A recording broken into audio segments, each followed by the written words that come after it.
की बादी तू पानी ले आओ के बादी के नैना बालिया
अभी तक आई नहीं, मैं इंतजार करती हूँ, करते इंतजार आगे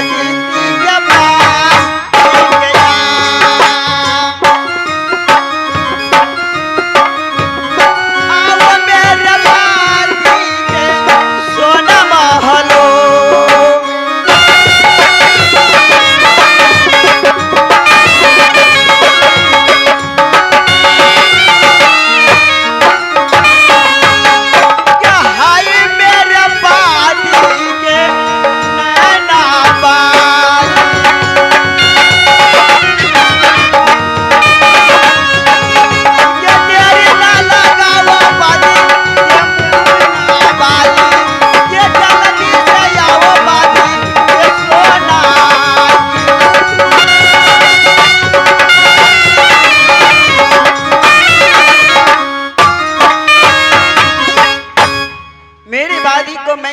कर रही हूँ, अभी तक आई नहीं, थोड़ी देर मैं इंतजार करती हूँ कि करती या रमवाए दीदी के सोना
मेरे बारी पता नहीं गया वो के बादी के सोना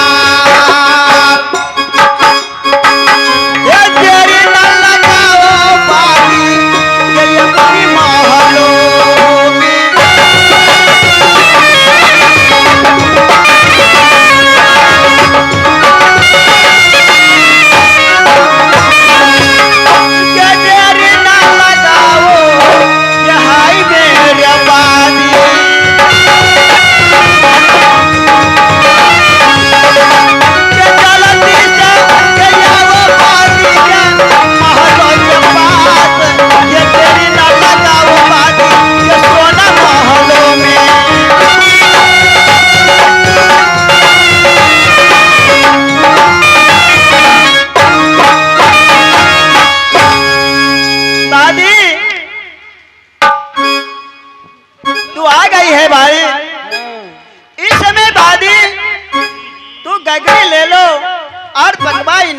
से पानी ले आओ बादी बादी स्वामी जी को और अपने देवर जी को मैं खिलाऊंगी। जल्दी जाओ। मैं अपनी बारी को मैं भेजी हूँ पानी भरने के लिए। जब मेरी बारी जो आएगी तो मैं सुंदर खाना बनाऊंगी और सुंदर राय खाना ये सोना बनाऊंगी। तो मेरा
आता ही होगा।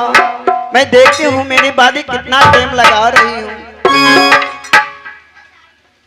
महारानी जी। हाँ बादी तू आ गई है पानी लेके। क्या हो गया है बादी? बहुत जुलूम हो गया, आपका देवर जी फांसी लगा लिया है। फांसी लगे है मेरे देवर जी? हाँ जुलूम हो गया। ठीक है बादी, इस समय तुम मेरे साथ चलो, मेरे देवर जी को दिखाना है कहाँ पर फांसी लगी है। चालोगे बादी ये देवा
वादी तू कहाँ गई वादी?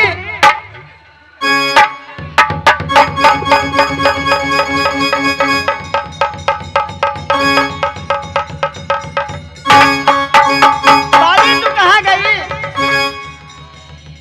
हाँ बादी। जल्दी से चलिए महाराज जी, फांसी झूल गया, जल्दी से चलिए। ठीक है बादी चलो।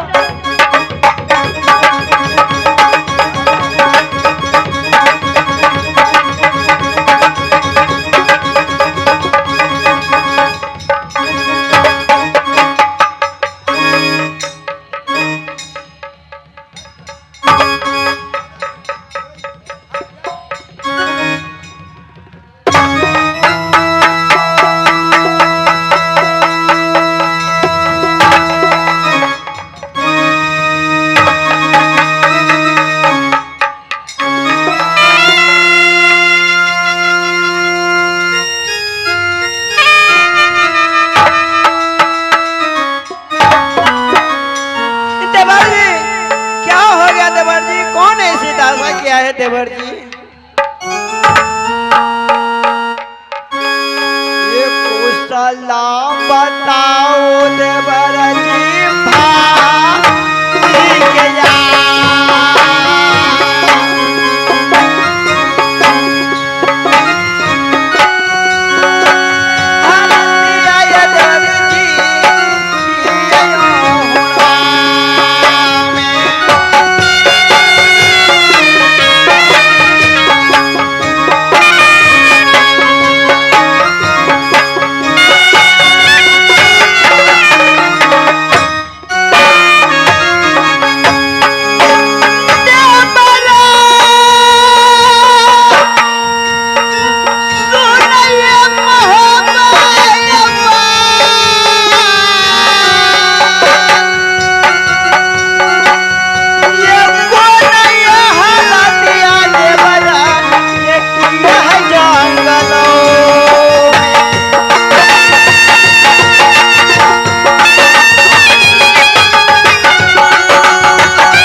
बनाई है देवर जी। मलखान माथे मुहता गई तो मर गए नहीं है देखे सफर कौन उपाय सोचो मर। देखिए देखिए मैं अपनी बादी को मैं रख करके मैं अपनी बादी को रख करके मैं जा रही हूँ जहरी लाने के लिए। मैं कोई तो मैं जरूर उपाय करूँगी। महारानी जी जल्दी से आप कोई उपाय कीजिए जल्दी से। ठीक है बादी तू मेरे देवर जी को देखो मैं जा रही हूँ। मैं कोई चीज जुगाड़ करके मैं आऊंगी। महारानी जी जल्दी से जाइए।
को पास इंद्र बाबा से और जड़ी मांगूंगी। इंद्र बाबा क्या चीज बता रही है? जाति के सोन मांगे दीदी के इंद्र पूरा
मुसीबत खराब हो गई है मोहब्बा में। आप हमको कोई समस्या बताओ बाबा।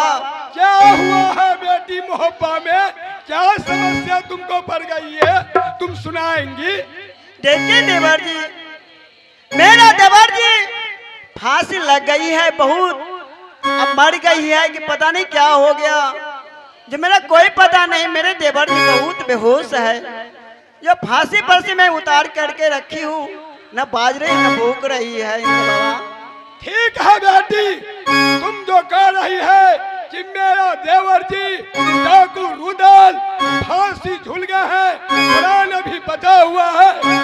हाँ बाबा ठीक है, इसको शरीर को निर्मल करने के लिए तुम कुछ मांग रहे हो इंद्र बाबा से। ठीक है बाबा, आप मांग करके दीजिए। ठीक है बेटी, लो ये चारी, तुम अपने देवर डाकू रुदल को पूरा शरीर में लगा देना, उनको ये काया स्वयं सुरक्षित हो जाएगा। ठीक है बाबा। ये जाति ये सोनमा ये बाजा ये पास